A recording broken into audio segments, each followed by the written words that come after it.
ছয়টা দোয়া এবং জিকির আছে, যেই দোয়া জিকিরগুলো কোরআন হাদিসে বর্ণিত সকল দোয়া জিকিরের খোলাসা, সারমর্ম এবং নির্যাস। এই ছয়টাকে যদি কোনো মুসলমান নিয়মিত আঁকড়ে ধরে, তাহলে কোরআন এবং হাদিসের যত দোয়া এবং জিকির আছে কেমন যেন তার নির্যাসটা নিয়মিত সে আমল করলো। বলবো সেগুলা। এই ছয়টা দোয়া এবং জিকিরের মধ্যে সর্বপ্রথম হলো নবী করিম সাল্লাল্লাহু আলাইহি সাল্লামের প্রতি দুরূদ প্রেরণ করা। নবীজি সাল্লাল্লাহু আলাইহি সাল্লামের প্রতি দুরূদ প্রেরণ করার আমল এরকম আমল, আপনি যদি সারা দিনে শুধুমাত্র নবীজির প্রতি দুরূদ প্রেরণ করার আমলটাই জিকির হিসাবে সবচেয়ে বেশি করেন, দোয়া হিসাবে যদি এটাই আপনি সারাদিন করতে থাকেন, তো আপনার জন্য যথেষ্ট হবে। আল্লাহর কাছে আর কিছু না চাইলেও চলবে, আর কিছু না চাইলেও চলবে। দুরূদ মানে হলো নবীজির জন্য দোয়া করা। ভাই, আল্লাহ তার হাবিবকে রহম করবেন, আপনার আমার দোয়ার দিকে আল্লাহর তাকানোর কোনো ঠেকা আছে? নবীজি কি আমাদের দোয়ার কোনো মুখাপেক্ষী? কিন্তু আমরা তার জন্য দোয়া করলে ওই চান্সে আল্লাহ তাআলা আমাদের প্রতি অনুগ্রহ করবেন। একবার না, আপনি নবীজির প্রতি একবার রহমতের দোয়া করবেন, একবার দুরূদ পাঠ করবেন। মান সাল্লা আলাইয়া মাররাতান সাল্লাল্লাহু আলাইহি আশারা। নবীজি সাল্লাল্লাহু আলাইহি সাল্লাম বলেছেন, একবার আমার জন্য তোমরা দোয়া করলে, আমার প্রতি দুরূদ পাঠ করলে, আল্লাহ তাআলা তোমাদের জীবনে 10 বার 10 জায়গায় 10 টাইমস তোমাদের উপরে আল্লাহ তাআলা অনুগ্রহ করবেন। আপনি টেরও পাবেন না কত জায়গায় আল্লাহ অনুগ্রহ করেছেন। আল্লাহ বাঁচাই দিয়েছেন, একটুর জন্য শেষ হয়ে যান নাই। ওই যে দুরূদ পড়ছেন, আল্লাহ তাআলা রক্ষা করছে, আপনি খবরও নাই। আল্লাহ তাআলা আপনার প্রতি বিশাল একটা দান করছে, আপনি লক্ষ্য করেন নাই। ওই যে দুরূদ পড়ছেন একবার, 10 বার রহমত হবে। এভাবে যত দুরূদ পড়বে সে তত রহমত এবং অনুগ্রহ পাবে। এক সাহাবী বলেছেন, ইয়া রাসূলুল্লাহ, আমি আমার দোয়ার কত অংশ আপনার জন্য রিজার্ভ রাখবো? আমি তো আল্লাহর কাছে অনেক কিছু চাইবো, অনেক কিছু নিবেদন করব, আপনার জন্য যেন আল্লাহ রহমত নাজিল করে, এটাই হলো দুরূদ। এই দুরূদটা আমি কি পরিমাণ রাখবো? 4 ভাগের 1 ভাগ, 3 ভাগের 1 ভাগ, অর্ধেক? এরপরে সাহাবী বলছেন, আসলে যদি সবগুলোই করি, উনি এক একটা পার্সেন্টেজ বলছেন, আর নবী করিম সাল্লাল্লাহু আলাইহি সাল্লাম বলছেন যে, তাকে বুঝাচ্ছেন যে আরো বেশি করতে পারলে ভালো হয়। তো সাহাবী বাড়াইতে বাড়াইতে শেষ পর্যন্ত বলেন যে, আমার দোয়া যদি সবগুলো আপনার জন্য করি, আমি যদি আর কোনো দোয়া না করি, শুধু আপনার জন্যই দোয়া করি, নবী করিম সাল্লাল্লাহু আলাইহি সাল্লাম তাকে সুসংবাদ দিলেন যে, তাহলে তোমার আর কোনো সমস্যা থাকবে না, সব সমস্যা দূর হয়ে যাবে, তোমার কোনো পেরেশানি থাকবে না। ভাইরা আমার, দুরূদের আমল এমন একটা আমল যে আপনার জীবনে কোনো বিপদ, কোনো মুসিবত, কোনো পেরেশানি, কোনো সমস্যা দেখা দিয়েছে, আপনি যদি দুরূদ পড়তে থাকেন, কোনো কিছু মনে আসছে না, অনেক সময় ছাত্র জিজ্ঞেস করে, ভাই পরীক্ষার হলে পড়া ভুলে গেছি, কি করবো? আমি দুরূদ পড়া শুরু করেন। আরবদেরকে দেখা যায় কোনো কিছু ভুলে গেলে তারা বলে আল্লাহুম্মা সাল্লি আলা মুহাম্মদ, আল্লাহুম্মা সাল্লি আলা মুহাম্মদ, এটা শুরু করে তারা। কারণ নবী করিম সাল্লাল্লাহু আলাইহি সাল্লাম এর হাদিস থেকে স্পষ্টভাবে, একটি নয় বহু হাদিস থেকে প্রমাণিত, যে ব্যক্তি দুরূদটা নিয়মিত পাঠ করবে, সালাত আলা নবীটাকে যে ব্যক্তি আঁকড়ে ধরবে, সব সময় তার মুখ থেকে সালাত সালাত সালাম চলতে থাকে, এই ব্যক্তির সকল গুনাহ আল্লাহ মাফ করে দিবেন, সকল পেরেশানি আল্লাহ তাআলা মুক্ত করে দিবেন। ভাইরা আমার, দুরূদের আমলটা এত গুরুত্বপূর্ণ আমল, এটা আমরা করি। এখন অনেকে আছেন যে আনুষ্ঠানিকতা যখন থাকে দুরূদের, মিলাদের, তখন একটু সালাত আলা নবী যেভাবে করেন, আর বাকি অনেকে আছেন যেগুলো করারও কোনো খোঁজ খবর নাই। দুরূদ বেশি বেশি করে পাঠ করবো তো ইনশাআল্লাহ। সবচেয়ে শ্রেষ্ঠ দুরূদ, সবচেয়ে উত্তম দুরূদ হলো দুরূদ ইব্রাহিম, যেটা নামাজে পড়েন। আর সবচেয়ে সংক্ষিপ্ত দুরূদ হলো সাল্লাল্লাহু আলাইহি ওয়াসাল্লাম। এছাড়া নবীজির প্রতি দোয়ামূলক যে কোনো দুরূদই আল্লাহর কাছে গ্রহণযোগ্য হতে পারে, যদি দুরূদের অর্থের মধ্যে, কথা বলার মধ্যে খারাপ কিছু না থাকে। দুরূদের নামে অনেকগুলো দুরূদ প্রচলিত আছে বিভিন্ন বই পুস্তকে, অমুক দুরূদ পড়লে অমুক এত নেকি হয়, বা অমুক দুরূদ পড়লে এতবার পড়লে ওই বিপদ দূর হয়। এগুলো কোনো হাদিস নির্দেশিত না, এগুলো হয়তো কারো তাজরিবা, অভিজ্ঞতা নির্ভর। কিন্তু হাদিস নির্দেশিত দুরূদ হলো দুরূদ ইব্রাহিম, আর সবচেয়ে সংক্ষিপ্ত দুরূদ হলো সাল্লাল্লাহু আলাইহি সাল্লাম। অর্থের ভিতরে যদি খারাপ কিছু, শিরকের কিছু না থাকে, নবীকে আবার আল্লাহর পর্যায়ে পৌঁছানোর মতো গুমরাহি যদি না থাকে দুরূদের অর্থের মধ্যে, তাহলে যে কোনো দুরূদই আপনি আল্লাহর কাছে পেশ করতে পারেন। তাহলে 6টা দোয়া হলো কোরআন হাদিসের শত শত সহস্র দোয়ার নির্যাস এবং খোলাসা। তার 1 নম্বর হলো দুরূদের আমল। করবো না বেশি বেশি ইনশাআল্লাহ? আমার জীবনে বহুবার এমন হয়েছে, বহুবার এমন এমন বিপদ যে দেয়ালে পিঠ ঠেকে গেছে, এখান থেকে উদ্ধারের কোনো পথ আর চোখের সামনে দেখা যাচ্ছে না। আমি এই আমলটি, এর পাশাপাশি ইস্তেগফারের আমল যেটা দ্বিতীয় নম্বরে বলবো আমি, এই দুটি আমল কন্টিনিউয়াসলি করে গেছে, হরদম প্রতি নিঃশ্বাসে নিঃশ্বাসে, বাস টয়লেটের টাইম বাদে বাকি ফুল টাইম এটা দুরুদ এবং ইস্তেগফার অব্যাহত রাখছি। আল্লাহ তাআলা এমন ভাবে অলৌকিক ভাবে উদ্ধার করেছেন যে আমার কল্পনায়ও আসে না যে এখান থেকে এভাবে হেল্প হতে পারে। ভাইরা আমার অভিজ্ঞতার 2 পয়সার কোনো মূল্য নাই। আমার অভিজ্ঞতা কি আসলো না আসলো এটাতে কিছু আসা যায় নাই। রহমতুল লিল আলামিন আল্লাহর রাসূল আল্লাহর নবী ওয়াদা করেছেন যে আপনার পেরেশানি দূর হবেই হবে ইনশাআল্লাহ। অতএব দুরুদের আমল বেশি বেশি করবো না ইনশাআল্লাহ। নাম্বার 2, ইস্তেগফার। ইস্তেগফার ইস্তেগফার এটাও বেশি বেশি করতে হবে, দুরুদও বেশি বেশি করতে হবে। দুরুদের ব্যাপারে নবী করিম সাল্লাল্লাহু আলাইহি সাল্লাম এক হাদিসে বলেছেন, আকসিরু আলাইয়া মিনাস সালাতি মিন ইয়াউমিল জুমআতি ওয়া লাইলাতিল জুমআহ। জুমার রাতে আর জুমার দিনে, অর্থাৎ বৃহস্পতিবার দিবাগত রাত আর জুমার দিন শুক্রবার, এই সময়গুলোতে তোমরা আমার প্রতি বেশি বেশি দুরুদ পাঠ করো। এই যে নবীজি বলছেন বেশি বেশি পাঠ করো, তাহলে দুরুদটা বেশি বেশি পাঠ করতে হবে। ঠিক একইভাবে 2 নম্বর যেটা, দ্বিতীয় আমল যেটা ইস্তেগফার, এটাও বেশি বেশি করতে হবে। কারণ ইস্তেগফার সম্পর্কে কোন কোন হাদিসের ভাষ্যের মধ্যে মান লাজিমাল ইস্তেগফার ভাষ্য এসেছে, অর্থাৎ যে ব্যক্তি ইস্তেগফারকে আঁকড়ে ধরবে, এটাকে কন্টিনিউয়াসলি করবে, ইস্তেগফার কখনো ছাড়বে না, সবসময় তার মধ্যে ইস্তেগফার অব্যাহত থাকবে, ওই ব্যক্তিকে আল্লাহ রাব্বুল আলামিন বিভিন্ন পেরেশানি থেকে সারপ্রাইজড হওয়ার মতো এমন এমন পথ বের করে দিবে যে সে চিন্তাও করে নাই। তার পেরেশানি থেকে মুক্তির পথ আল্লাহ তাআলা দেখায় দিবেন। ইস্তেগফার কিভাবে করবেন ভাই? ইস্তেগফার এমন একটা আমল, এটা ছাড়া তো আমাদের উপায় নাই ভাই। ইস্তেগফার আমাদের দুনিয়ার পেরেশানি দূর করবে, আখিরাতের পেরেশানি দূর করবে। দুনিয়ার পেরেশানি আমাদের বিপদ আপদ মুসিবত, এগুলো রিজিকের অনটন অভাব এগুলা, আর আখিরাতের পেরেশানি হলো আমাদের পাপ গুনাহ এগুলা। কোরআনে কারিমে আল্লাহ রাব্বুল আলামিন সূরা নূহের মধ্যে আল্লাহ নবী নূহ আলাইহিস সালাম তার সম্পর্কে বলছেন, ফাকুলতুস্তাগফিরু রাব্বাকুম ইন্নাহু কানা গাফফারা ইউরসিলিস সামাআ আলাইকুম মিদরারা ওয়া ইউমদিদুকুম বিআমওয়ালিন ওয়া বানিন ওয়া ইয়াজআল লাকুম জান্নাতিন ওয়া ইয়াজআল লাকুম আনহারা। তিনি বলেন, আমি বলেছি আমার জাতিকে তোমরা ইস্তেগফার করো, আল্লাহর কাছে ইস্তেগফারটা করতে থাকো করতে থাকো। রুটি রুজি নাই, চাকরি নাই, ইনকাম নাই, ব্যবসা খারাপ যাচ্ছে, পেরেশানি হচ্ছে, ইস্তেগফার ধরো, কি হবে? ইন্নাহু কানা গাফফারা। যদি ইস্তেগফার করো, 1 নম্বর লাভ হলো আল্লাহ মাফ করে দিবেন গুনাহ। ইউরসিলিস সামাআ আলাইকুম মিদরারা, যাতে ফসল ভালো হয়, রিজিক ভালো হয়, সেই ব্যবস্থা আল্লাহ করবেন। ওয়া ইউমদিদুকুম বিআমওয়ালিন ওয়া বানিন, ছেলে মেয়ে হয় না অথবা ভালো ছেলে মেয়ে নাই, আল্লাহ তাআলা নেক সন্তান দিয়ে তোমাকে শক্তিশালী করবেন, সম্পদ দিয়ে শক্তিশালী করবেন। ওয়া ইয়াজআল লাকুম জান্নাতি ওয়া ইয়াজআল লাকুম আনহারা, আল্লাহ তাআলা প্রসবন দিবেন, ফসল দিবেন, বরকত দিবেন রুজিতে। কিসের মাধ্যমে? ইস্তেগফার। কিসের মাধ্যমে ভাই? ইস্তেগফার। আহা, ইস্তেগফারের আমল আমাদের দেশে মানুষ আমরা জানি না ভাই। এটি সারাক্ষণ তারা অবসর সময়গুলোতে ইস্তেগফার করতে থাকে, আস্তাগফিরুল্লাহ ওয়া আতুবু ইলাইহি, আস্তাগফিরুল্লাহ আস্তাগফিরুল্লাহ। মানে কি? আল্লাহর কাছে আমি ক্ষমা প্রার্থনা করি, আল্লাহর কাছে আমি মাপ চাই, আল্লাহর কাছে আমি তওবা করি, আল্লাহর দিকে আমি ধাবিত হই, আল্লাহর কাছে আমি ফিরে যাই, আস্তাগফিরুল্লাহ আস্তাগফিরুল্লাহ। আপনি বসে আছেন নিরিবিলি, ভাইরা আমার, এখন আর নিরিবিলি বলতে কোনো সময় নাই, এখন আর ফ্রি টাইম নাই, এখন আর আমাদের অবসর টাইম নাই। আস্তাগফিরুল্লাহ কখন বলবো? মোবাইল টিপতে টিপতে টিপতে টিপতে, ফেসবুকের নোটিফিকেশন দেখতে দেখতে দেখতে, লাইক কমেন্ট গুনতে গুনতে আমাদের এখন কোনো ফুরসত নাই। বাহিরে তো নাই, টয়লেটে গেলেও তখন আমাদের ব্যস্ততা মোবাইল নিয়ে, ফেসবুক নিয়ে, ঘুমাইতে গেলেও আমাদের ব্যস্ততা। ও ভাই আমার, অথচ আমার হায়াত শেষ হয়ে যাচ্ছে, আমল নামার শূন্য খালি, ফেসবুক টিপাটিপিতে পরিপূর্ণ। আল্লাহর কাছে কি নিয়ে যাবেন? ইস্তেগফার করবেন তো ইনশাআল্লাহ? অবসর সময় ইস্তেগফার করবেন তো ইনশাআল্লাহ? নিরিবিলি আছেন, একাকী আছেন, ইস্তেগফার চালায় দেন। 10 সেকেন্ড টাইম পাইছেন, ইস্তেগফার শুরু করে দেন। ডাক্তারের কাছে গেছেন, ওয়েটিং এ আছেন, বসে আছেন, ইস্তেগফার করতে থাকেন।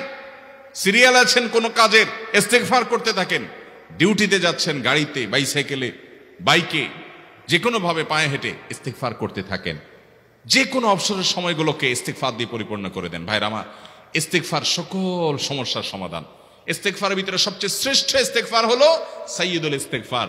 সাইয়্যিদুল ইস্তিগফারটা যদি মুখস্থ না পারেন, অন্তত লিখিত ভার্সনটা পড়েন। সাইয়্যিদুল ইস্তিগফারের যে অর্থ, এটার যে মর্ম, বড় হৃদয়গ্রাহী ভাই, বড় মর্মস্পর্শী।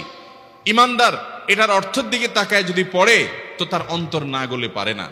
আল্লাহুম্মা আনতা রব্বি, হে আল্লাহ আপনি আমার রব, আপনি আমার পালনকর্তা লাগেন। আপনার সাথে আমার এই সম্পর্ক, আমি আপনার গোলাম, আপনি আমার রব, এই সম্পর্কটা আপনার সাথে আছে। আল্লাহুম্মা আনতা রব্বি লা ইলাহা ইল্লা আন্ত, ও আল্লাহ আপনি ছাড়া আমার ইবাদত, আমার গোলামি, আমার দাসত্ব, উপাসনার উপযুক্ত আর কেউ নাই। আল্লাহুম্মা আনতা রব্বি লা ইলাহা ইল্লা আন্ত খালাকতানি, আপনি আমাকে সৃষ্টি করেছেন। ওয়া আনা আবদুক, আল্লাহ আমি আপনার গোলাম। দেখেন কিভাবে আল্লাহর সাথে সম্পর্কটার কথা বলা হচ্ছে মুহাব্বতের সাথে। খালাকতানি ওয়া আনা আবদুক, আল্লাহ আপনি আমাকে সৃষ্টি করেছেন আর আমি আপনার গোলাম। ওয়া আনা আলা আহদিকা ওয়া ওয়া'দিকা মাস্তাতা'তু, আল্লাহ আপনার সাথে যে অঙ্গীকার করেছিলাম, আলাস্তু বিরব্বিকুম, আপনি জিজ্ঞেস করেছেন। আলমে আরওয়াহাতে আমরা বলেছি বালা, হ্যাঁ আপনি আমার রব।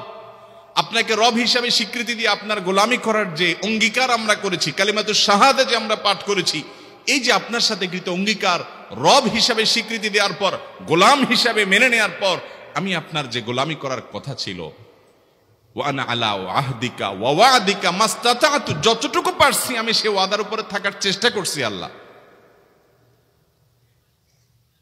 ওয়া আনা আলা আহদিকা ওয়া ওয়া'দিকা মাস্তাতা'ত আবুউ লাকা বিনি'মাতিকা আলাই, আল্লাহ আমি স্বীকার করি আপনি আমার প্রতি অনেক নিয়ামত দিয়েছেন, অনেক নিয়ামত দিয়েছেন, এটা আমি স্বীকার করি।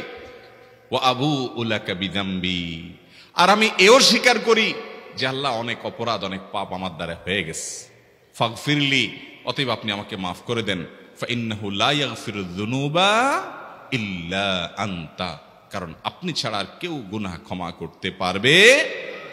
ভাইরা আমার, অর্থের দিকে লক্ষ্য করে করে, মর্মটা বুঝে বুঝে একটু সাইয়্যিদুল ইস্তিগফার পড়েন। লেখা দেখে দেখে পড়েন, ইউটিউব থেকে দেখে দেখে পড়েন, কিন্তু পড়েন। আল্লাহুম্মা আনতা রাব্বি লা ইলাহা ইল্লা আন্ত খালাকতানি ওয়া আনা আবদুক ওয়া আনা আলা আহদিকা ওয়া ওয়া'দিকা মাস্তাতা'তু আউযু বিকা মিন শাররি আবুউ লাকা বিনি'মাতিকা আলাইয়া ওয়া আবুউ লাকা বিযামবি ফাগফিরলি ফাইন্নাহু লা ইয়াগফিরুয যুনুবা ইল্লা আনতা। এটা হলো বড় ইস্তিগফার।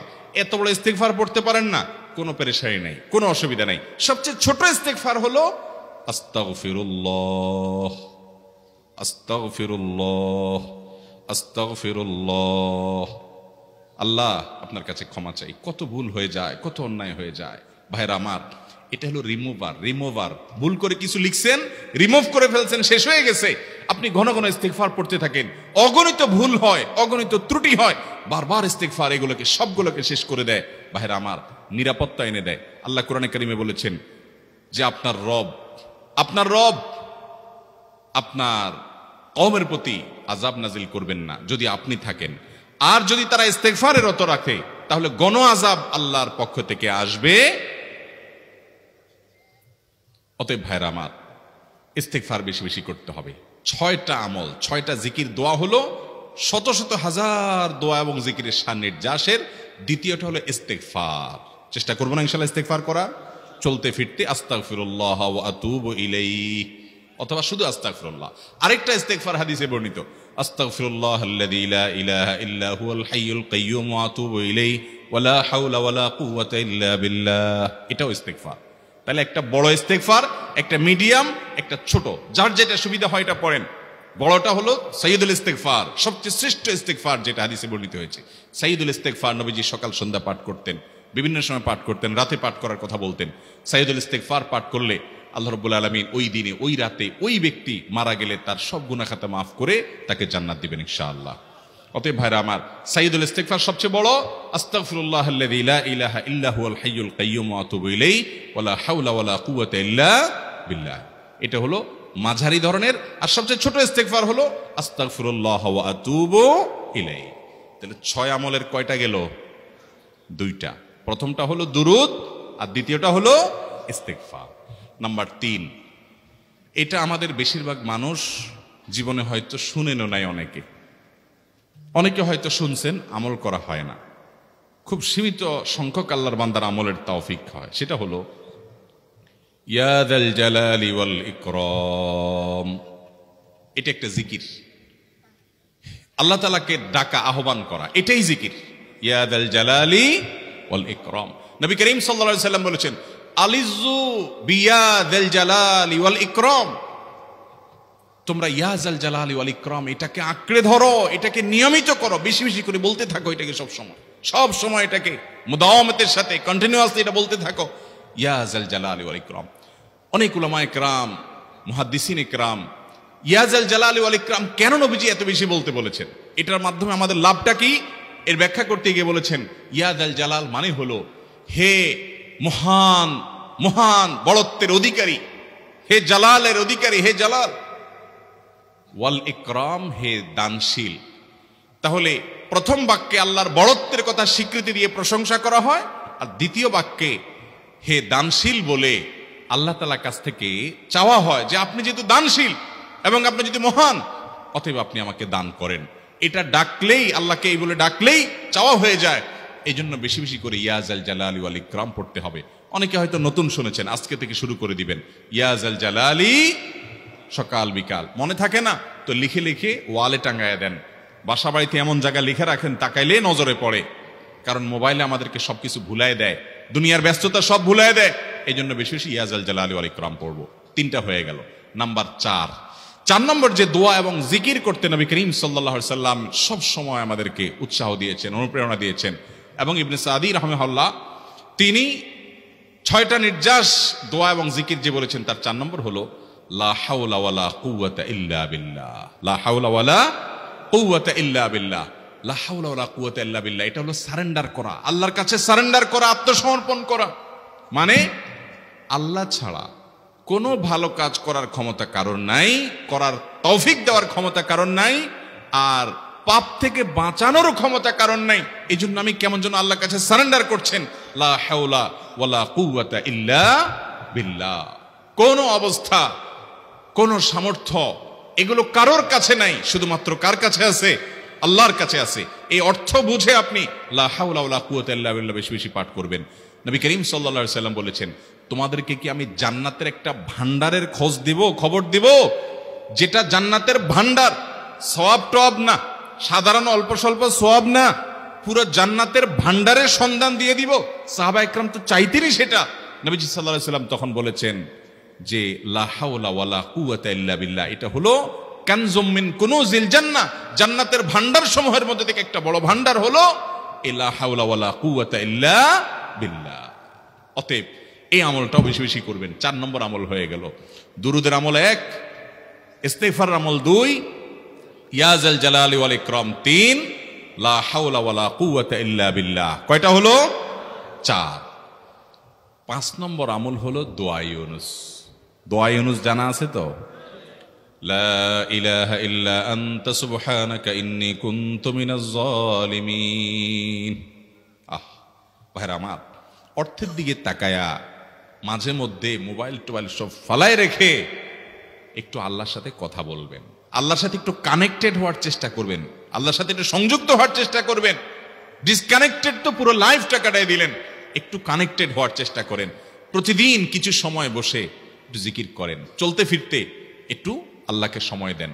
আপনি উপকৃত হবেন, আপনার কল্ব জিন্দা হবে, আমল নামা সওয়াবে পরিপূর্ণ হবে।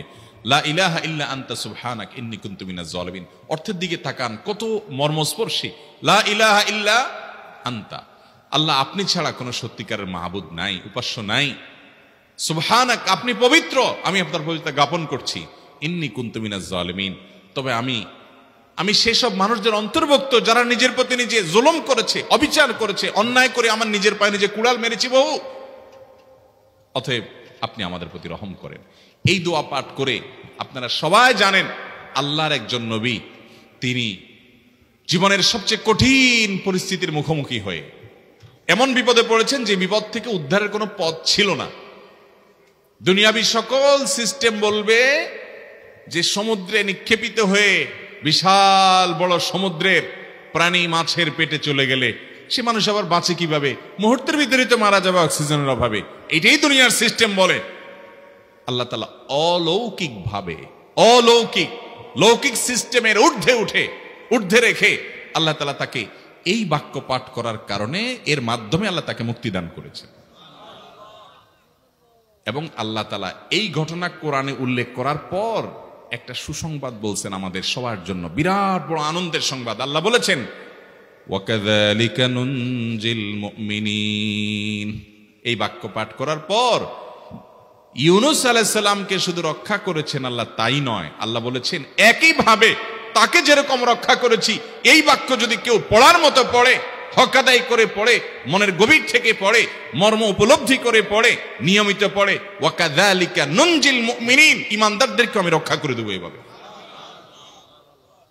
আরো শুনবেন, আমাদের প্রিয় নবী সাল্লাল্লাহু আলাইহি সাল্লাম বলেছেন, তোমরা আমার ভাই ইউনূস ইবনে মাত্তা যে দোয়া করেছে, ওই দোয়াটাকে তোমরা আঁকড়ে ধরবা, যে কোনো বিপদে আপদে মুসিবতে আল্লাহর কাছে চাইবা। ভাইরা আমার, আমরা বিপদ আপদে পড়লে হুজুরদের কাছে চলে যায় দোয়ার জন্য, অনেকে মাজারে চলে যায়, সেখানে মানত করে, টাকা পয়সা দেয় বিপদ উদ্ধার করার জন্য। কপাল পোড়া জানে না ও কার গোলাম, ও আরশে আজিমের মালিকের গোলাম, তার সাথে ডাইরেক্ট কানেক্টেড হওয়ার সুযোগ আছে, শুধু ইউজ করলেই হয়, সুইচ দিলেই হয়। কপাল পোড়া জানে না, ডানে বামে গিয়ে নিজের আমল বরবাদ করে, ঈমান বরবাদ করে, তাওহীদ নষ্ট করে। ভাইরা আমার, তাহলে যে কোনো সমস্যা ফিল করি অথবা স্বাভাবিক অবস্থাতে দোয়া ইউনূস পাঠ করব, লা ইলাহা ইল্লা আনতা সুবহানাকা ইন্নী কুনতু মিনাজ জালিমিন। ভাইরা আমার, দুনিয়ার মানুষের কাছে আপনি অপরাধী এটা বললে খারাপ লাগে। আপনি একটা অফিসে চাকরি করেন, দুর্নীতি করে চুরি করে ধরা পড়ছেন, বসের কাছে যে মাপ চাইছেন, স্যার ভুল হয়ে গেছে, আর কখনো করব না, লোভে পড়ে করে ফেলছি, বিপদে পড়ছিলাম, টাকা টানছিল স্যার, আর কোনোদিন করব না, মাফ করে দেন স্যার, চাকরিটা রাখেন স্যার। আপনি মাপ চাইলেন, লজ্জিত হলেন, চোখের পানি ফেললেন, পাও ধরে মাপ চাইলেন, ছোট হলেন। এই ছোট হওয়ার পরে আপনার চাকরি যদি টিকেও যায়, বস যদি আপনাকে মাফ করেও দেন, তারপরেও কি আপনার কাছে ভালো লাগবে? না এত বড় একটা অঘটন ঘটলো, ছোট হলেন, সবার সামনে লজ্জিত হলেন, অনুতপ্ত হলেন, ধরা পড়লেন, মাপ চাইতে হলো, এজন্য আপনার খারাপ লাগবে না? কিরকম খারাপ লাগবে? এত খারাপ লাগে অনেকে সহ্য করতে পারে না, গুনাহের দিকে চলে যায়, আত্মহত্যা পর্যন্ত করে ফেলে, এই বেইজ্জতি সহ্য করতে পারে না। ঠিক না ঠিক? মানুষের কাছে মাপ চাইলে, মানুষের কাছে ছোট হলে মানুষের কষ্ট হয়। অদ্ভুত! আরশে আজিমের মালিকের কাছে সেজদায় পড়ে চোখের পানি ফেলে যদি স্বীকার করেন, ও মালিক, নামাজ পড়ি নাই, বড় জুলুম করেছি, কাবিরা গুনাহ করেছি, ও মালিক, হারাম জিনিস দেখে ফেলেছি, খারাপ জিনিস শুনে ফেলেছি, পাপ করেছি, অপরাধ করেছি, মালিক, জাহান্নামের যে বিবরণ হাদিসে আসছে, এটা সহ্য করার ক্ষমতা আমার নাই, আপনি আমাকে মাফ করে দেন। এইভাবে যদি আল্লাহর কাছে একটু চোখের পানি ফেলে দোয়া করেন, একটু দোয়া করে দেখেন, আল্লাহর শপথ করে বলছি, আপনার জীবনে সবচেয়ে আনন্দের মুহূর্ত হবে তখন, যেদিন এরকম দোয়া করতে পেরেছেন, চোখের পানি ফেলতে পেরেছেন। দুনিয়ার মানুষের কাছে ছোট হলে মানুষের মনটা সংকীর্ণ হয়, ছোট হয়, মানুষ অপমান বোধ করে, খারাপ লাগে। মালিকের কাছে যদি কেউ মাপ চায়, চোখের পানি ফেলে, ইস্তেগফার করে, ছোট হয়, তাহলে তার অন্তরে আরো আনন্দ অনুভব হয়। সালহাতু সঙ্গে বুদি দিল খরাশ, আজমোদে এক জামানা খাকে বাস। পাথর হয়ে বহুকাল ছিলে ভাই, কিছু কালের জন্য একটু মাটি হও, আসো, একটু মাটি হয়ে দেখো। পাথর হয়ে তুমি যতটা আনন্দিত হয়েছো, পুলকিত হয়েছো, পরিতৃপ্ত হয়েছো, আরশে আজিমের মালিকের শপথ করে বলছি, আল্লাহর কাছে মাটি হয়ে, ছোট হয়ে, তুচ্ছ হয়ে, অপমানিত হয়ে, ক্ষমা চেয়ে, ইস্তেগফার করে তুমি যখন লা ইলাহা ইল্লা আনতা সুবহানাকা ইন্নী কুনতু মিনাজ জালিমিন, নিজে পাপ করেছো এটা স্বীকার যখন করবে, তখন আল্লাহ তাআলা শুধু মাফ করবেন না, তোমাকে ঈমানের স্বাদ দিবেন, তুমি সাথে সাথে অন্তরে সেটা অনুভব করবা। ভাইরা আমার, আল্লাহর দিকে ধাবিত হব তো ইনশাআল্লাহ? গুনাহের, পাপের, অপরাধের পথ ছেড়ে আসবো তো ইনশাআল্লাহ? লা ইলাহা ইল্লা আনতা সুবহানাকা ইন্নী কুনতু মিনাজ জালিমিন। কোরআন হাদিসের নির্যাসের 5 নম্বর আমল দোয়া ইউনুস। নবীজি সাল্লাল্লাহু আলাইহি সাল্লাম বলেছেন, আমার ভাই ইউনুস আলাইহিস সালাম তিনি আল্লাহর কাছে এটা পড়ে যেরকম বিপদ থেকে রক্ষা পেয়ে গেছেন, তোমরা আমার ভাই ইউনুস আলাইহিস সালামের দোয়াটা বেশি বেশি পড়বা, ওইটাকে তোমরা আঁকড়ে ধরবা, তোমাদেরকে আল্লাহ তাআলা উদ্ধার করবেন। আল্লাহ কোরআনে ওয়াদা করেছেন, ওয়া কাযালিকা নুনজিল মুমিনিন, এভাবে আমি ঈমানদারদেরকে রক্ষা করব। অতএব ভাইরা আমার, বিপদ আপদে ওই মাজারে দৌড় দিবেন না, হুজুরের কাছে দোয়া চান, এটাতে দোষের কিছু নাই, কিন্তু সবকিছুর আগে আপনি নিজে নিজের মালিকের কাছে চান। আমরা অনেকে দোয়া করি না, কেন করি না? আমরা মনে করি যাইরে আমি এত গুনাহগার মানুষ, আমার দোয়া কবুল হবে, এই জন্য হুজুরের কাছেই শুধু যায়, যে হুজুর যদি কিছু বলে দেয়। আল্লাহর কাছে ডাইরেক্ট চাইলে যে পাওয়া যাবে এটা অনেক মুসলমান বিশ্বাস করে না, ভালো করে জানে না। ভাইরা আমার, আল্লাহ কোরআনে বলেছেন, উদউনি আস্তাজিব লাকুম, তোমরা আমার কাছে দোয়া করো, আমি কবুল করব। ওয়াদা করেছেন আল্লাহ তাআলা। আমার রব কি ওয়াদার খেলাফ করে? আমাদের রব ওয়াদার খেলাফ করে? ইন্নাহু লা ইউখলিফুল মিআদ, তিনি ওয়াদার খেলাফ করেন না। তিনি বলেছেন তোমরা দোয়া করো, হালাল বক্ষণ থাকে, যদি হালাল উপার্জন যদি থাকে, শরীরে যদি হারাম যদি না থাকে, শর্ত আদায় করে দোয়া যদি করেন, দোয়া করে আবার হুলস্থুল যদি না করেন, তাড়াহুড়ো যদি না করেন, দোয়া করে আল্লাহর কাছে দরখাস্ত জমা দিয়ে দেন, দুরূদ পাঠ করেন, শর্ত আদায় করে দোয়া করেন, আপনি যত অপরাধী হন, যত গুনাহগার হন, যত পাপিষ্ঠ হন, আল্লাহ আপনার দোয়া কবুল করবে। আচ্ছা ভাই, আমরা যত খারাপ হই, আপনি নামাজ পড়েন না, আপনি ফিল্ম দেখেন, আপনি হারাম জিনিস দেখেন, আপনি অনেক খারাপ কাজ করেন, গালিগালাজ করেন, মানুষের হক মানেন, যত খারাপ আপনি হন, আপনি ইবলিসের চেয়ে বেশি খারাপ হতে পারবেন? ইবলিসের চেয়ে বেশি খারাপ হওয়ার সুযোগ আছে? খারাপের বাপ সে, তার মতো খারাপ তো আপনি চাইলেও হতে পারবেন না, ঠিক না বে ঠিক? আচ্ছা, এই ইবলিস আল্লাহর কাছে দোয়া করছে কখন? এমন সময় যখন আল্লাহ তাকে নির্দেশ করছে সিজদা করো। আদমের সম্মানে সেই নির্দেশ সে লঙ্ঘন করেছে, ডাইরেক্ট আল্লাহর সামনে সরাসরি লঙ্ঘন, সরাসরি বিদ্রোহ। আপনার সামনে আপনার ছেলে, আপনার কর্মচারী, আপনার কাজের লোক ডাইরেক্ট যদি একটা জিনিস বলে পারবো না, কি পরিমাণ মেজাজ আপনার গরম হবে চিন্তা করেন। অথচ আপনিও মানুষ, সেও মানুষ, আর আল্লাহ হলেন সৃষ্টিকর্তা, এ হলো সৃষ্টি।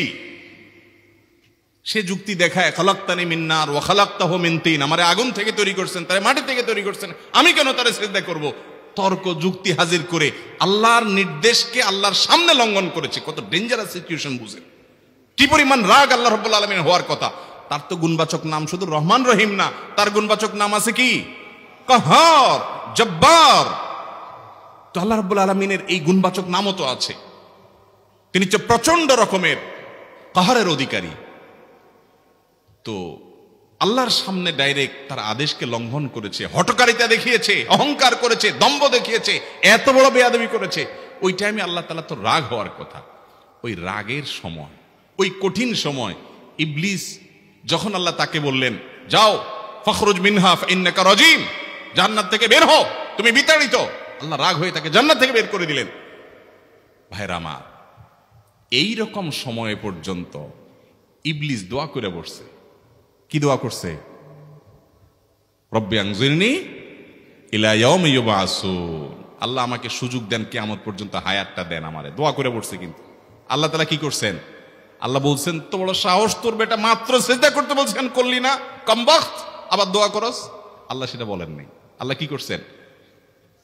ইন্নাকা মিনাল মুনজারিন, যাও তোমাকে সুযোগ দেয়া হলো। সুবহানাল্লাহ। ইবলিস যদি আল্লাহর রাগ হওয়ার মতো সময়ে, ক্রোধ হওয়ার মতো সময়ে আল্লাহর সামনে আল্লাহর সরাসরি অবাধ্য হয়ে আল্লাহ তাকে বের করে দিচ্ছেন বিতাড়িত শয়তানকে, ওই টাইমে যদি দোয়া করার পর ইবলিসের দোয়া কবুল হয়, ও মুসলমান, আপনি আল্লাহর গোলাম হিসেবে নিজেকে স্বীকার করেন, আপনি যত পাপিষ্ঠ হন না কেন, আপনার দোয়া কেন কবুল হবে? আল্লাহর কাছে দোয়া করবো না ইনশাআল্লাহ? ইবলিসই আমাদেরকে বুঝায়, ফুসলায়, তুই কোন মুখে দোয়া করবি আল্লাহর কাছে? তোর নামাজের ঠিক নাই, তোর ইবাদতের ঠিক নাই, এত আকাম কুকাম করস ফেসবুকে, ইউটিউবে, তোর মতো 2 নম্বর একটা মানুষ, কোন মুখে আল্লাহর কাছে দোয়া করবি? থাক, দোয়া করিস না, আমি কেমনে এই মুখ নিয়ে দোয়া করবি? এটা যখন আপনার মনের ভিতরে আসে, তখন বুঝবেন যে মিস্টার ইবলিস অ্যাক্টিভ হয়ে গেছে আপনার শরীরে। কথা কি বুঝাতে পারছি? আল্লাহর কাছে দোয়া করবেন তো ইনশাআল্লাহ। এই 6টা দোয়া জিকিরের 5 নম্বর দোয়া ইউনুস, অর্থ সহকারে বুঝে বুঝে আল্লাহর কাছে চাইবেন এবং দোয়া করবেন। 6 নম্বর হলো সুবহানাল্লাহ, আলহামদুলিল্লাহ, লা ইলাহা ইল্লাল্লাহ, আল্লাহু আকবার। এই বাক্যগুলো দেখবেন ঘুরে ফিরে নবী করিম সাল্লাল্লাহু আলাইহি ওয়াসাল্লাম সারাদিন পড়তেন। 5 ওয়াক্ত নামাজের পরে 33 বার দেখবেন। আবার দেখবেন সকাল সন্ধ্যায় সুবহানাল্লাহি ওয়া বিহামদি 100 বার, সুবহানাল্লাহি ওয়াল হামদুলিল্লাহি আল্লাহু আকবার 100 বার। আবার এগুলো মাঝে মধ্যে 10 বার, রাতের শোয়ার সময় 33, 34 বার। বিভিন্ন সময় দেখবেন ঘুরে ফিরে এই সুবহানাল্লাহ, আলহামদুলিল্লাহ, লা ইলাহা ইল্লাল্লাহ, আল্লাহু আকবার, এগুলো একটা মিজানের পাল্লাকে পরিপূর্ণ করে দেয়। কোনটা আসমান এবং জমিনের মধ্যবর্তী জায়গায় সওয়াব দিয়ে পরিপূর্ণ করে দেয়। এত বেশি ফজিলতপূর্ণ জিকির। এই জন্য পুরো কোরআন হাদিসের দোয়া এবং জিকিরের নির্যাসের শেষ এবং 6 নম্বর হলো বেশি বেশি করে দিন রাত 24 ঘন্টা যখন সুযোগ পাবেন, যেখানে যেখানে হাদিসে যে সংখ্যা বলা আছে ওটাতে করবেনই, ওর বাইরেও বেশি বেশি করে সুবহানাল্লাহ, আলহামদুলিল্লাহ, লা ইলাহা ইল্লাল্লাহ, আল্লাহু আকবার বেশি বেশি করব না ইনশাআল্লাহ।